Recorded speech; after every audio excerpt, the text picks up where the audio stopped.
MLC Kalvakuntla Kavitha Jayashankar Bhupalpally జిల్లాలో పర్యటిస్తున్నారు. ముందుగా ఆమె పట్టణంలోని జయశంకర్ విగ్రహానికి పూలమాల వేసి నివాళులర్పించారు.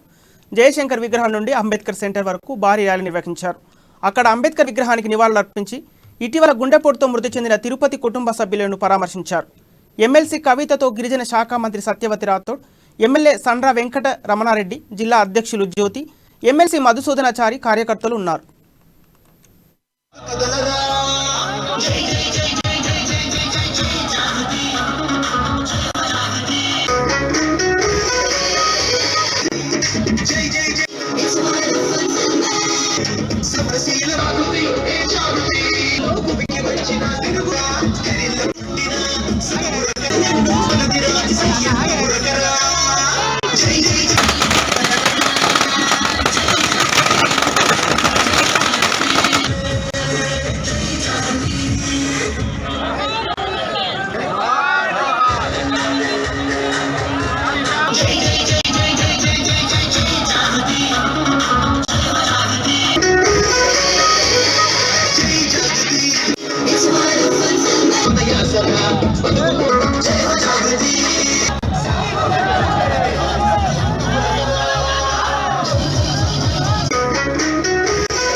మేడారం సమ్మక్క సారలమ్మ జాతరకు జాతీయ హోదా ఇవ్వాలని ఎమ్మెల్సీ కవిత కేంద్రాన్ని డిమాండ్ చేశారు.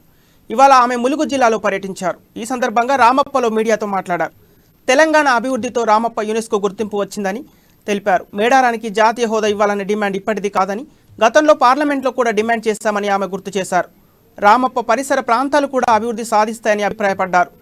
తెలంగాణ వచ్చాక రామప్పకు యునెస్కో గుర్తింపు రావడం చాలా సంతోషంగా ఉందని వెల్లడించారు. రామప్ప గుడిలో ఎక్కువ మార్పులు చేర్పులు చేసే అవకాశం ఉండదని కవిత స్పష్టం చేశారు. రామప్ప గుడి చుట్టూ కూడా అభివృద్ధి చేస్తామన్నారు.